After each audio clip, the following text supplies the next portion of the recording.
एक बार गौतम बुद्ध का एक अनुयायी जो कि सालों से गौतम बुद्ध के आश्रम में आ रहा था, वह उनके प्रवचन सुनता, आश्रम में ध्यान आदि करता और फिर चला जाता।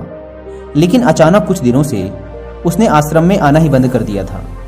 यह बात गौतम बुद्ध ने भी अनुभव की। एक दिन जब गौतम बुद्ध उस गांव से भिक्षा मांगकर वापस लौट रहे थे तो रास्ते में उस अनुयायी का घर भी पड़ा। बुद्ध उसके घर के अंदर चले गए। अंदर जाके देखा तो वह इंसान आंगन में बैठकर कुछ काम कर रहा था। बुद्ध को देखते ही वह जल्दी से हाथ जोड़कर उनके सामने खड़ा हो गया।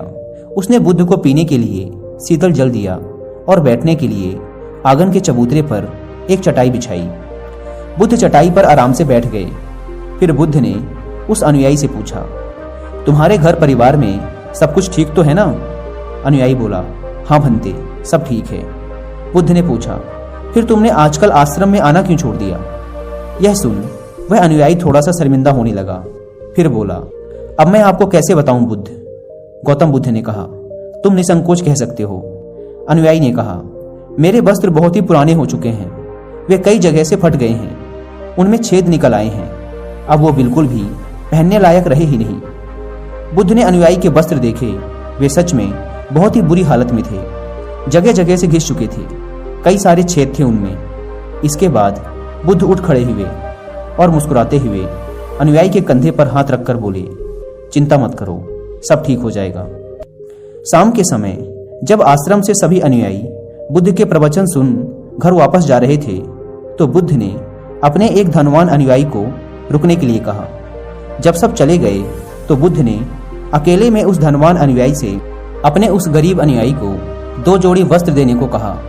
धनवान अनुयायी उस गरीब अनुयायी के घर वस्त्र भिजवा देने का वचन देकर वहां से चला जाता है। अगले दिन सुबह वह अमीर अनुयायी उस गरीब अनुयायी के परिवार के हर एक सदस्य के लिए 2-2 जोड़ी कपड़े एक पोटली में बंधवा कर अपने नौकर के हाथ भिजवा देता है, जिसे देखकर उस गरीब अनुयायी का पूरा परिवार बहुत ही खुश होता है।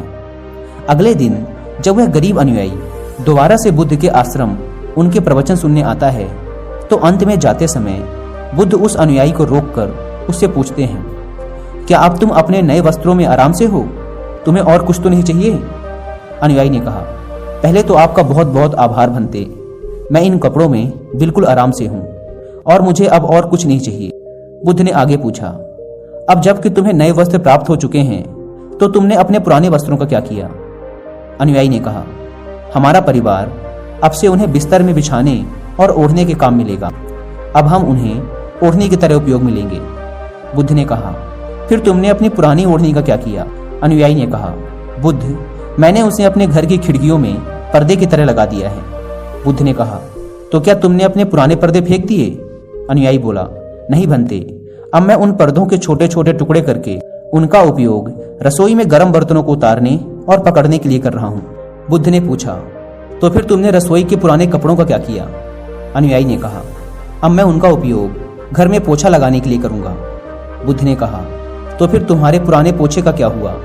अनुयायी ने कहा, बुद्ध, वो पुराना पोछा इतना तार तार हो चुका था कि अब उसका कुछ भी नहीं किया जा सकता था, इसलिए मैंने उस पोछे से एक एक धागा अलग करके दिए के लिए बातियां बना ली।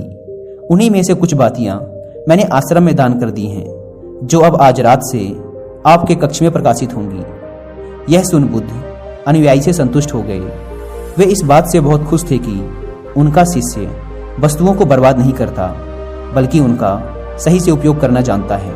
गौतम बुद्ध हमेशा अपने शिष्यों को बहुत ही कम चीजों के साथ जीवन निर्वाह करने की शिक्षा देते थे। साथ ही उनका यह भी मानना था कि यदि हमारे पास कुछ भी हमारी जरूरत से अधिक है तो हमें उसे दूसरे जरूरतमंद लोगों को दे देना चाहिए। काश हमारी आज की जनरेशन भी बुद्ध का ये संदेश समझ पाए। आज लगभग हर इंसान अपनी जरूरत से अधिक चीजें खरीद रहा है, केवल लोगों की देखा देखी में और दूसरों को शो ऑफ करने के चक्कर में। आजकल पुरानी चीजों को रियूज करना तो दूर की बात है, हम लाई हुई नई चीजों को ही पूरी तरीके से यूज नहीं कर पाते। इसका एक कारण यह भी है कि आज की इस मॉडर्न दुनिया में हर रोज नई चीजें इन्वेंट हो रही हैं, जिससे बहुत ही जल्द चीजों का फैशन खत्म हो जाता है और दूसरी नई प्रकार की वस्तु चलन में आ जाती है।